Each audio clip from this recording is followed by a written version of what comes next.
अस्सलाम वालेकुम स्टूडेंट्स, मोहम्मद अहमद हाजिर खिदमत है एक नए लेक्चर के साथ।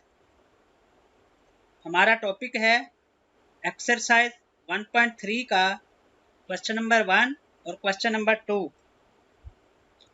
एक्सरसाइज 1.3 क्वेश्चन नंबर 1 है which of the following matrices are conformable for addition. ये कुछ क्वेश्चंस हैं, इनमें से हम ए और ई पार्ट को चेक करते हैं। A is equal to 2 1 minus 1 3। इसका ऑर्डर 2/2 है क्योंकि इसमें 2 रोज हैं और 2 ही कॉलम्स हैं। इसी तरह E is equal to -1 0 1 2। इसका ऑर्डर भी 2/2 है क्योंकि इसमें भी 2 रोज हैं और 2 ही कॉलम्स हैं। हम देख सकते हैं A और E दोनों का ऑर्डर सेम है, तो एडिशन के लिए यही कंडीशन होती है कि 2 मैट्रिसेस का ऑर्डर सेम होना चाहिए, लिहाजा A और E कन्फर्मेबल हैं फॉर एडिशन। इसी तरह हम बाकी पार्ट्स को भी सॉल्व कर सकते हैं। नेक्स्ट है question number 2, find additive inverse of the following matrices.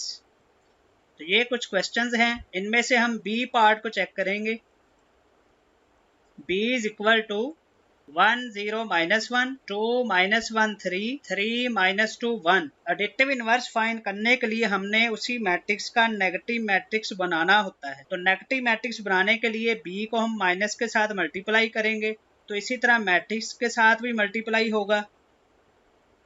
Minus b is equal to minus matrix उसी तरह आएगा, तो minus b is equal to. अब हम माइनस के साथ मैट्रिक्स की हर एंट्री को मल्टीप्लाई करेंगे। जब मल्टीप्लाई करेंगे तो हर एंट्री का साइन चेंज किया जाएगा। 1 चेंज होगा -1 में, 0 वैसे ही आएगा, -1 की बजाय +1 आएगा, +2 चेंज होगा -2 में, -1 चेंज होगा +1 में, +3 चेंज होगा -3 में, फिर +3 चेंज होगा -3 में, -2 चेंज होगा +2 में और +1 चेंज होगा -1 में। तो ये B का नेगेटिव मैट्रिक्स आ गया। तो इसी को हम B का एडिटिव इनवर्स कहते हैं, यानी ये जो नेगेटिव बी मैट्रिक्स आया है यही बी मैट्रिक्स का एडिटिव इनवर्स है। इसी तरह हम बाकी पार्ट्स का भी एडिटिव इनवर्स निकाल सकते हैं।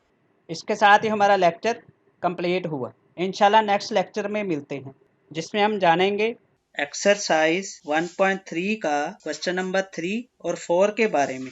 तब तक के लिए अल्लाह हाफिज।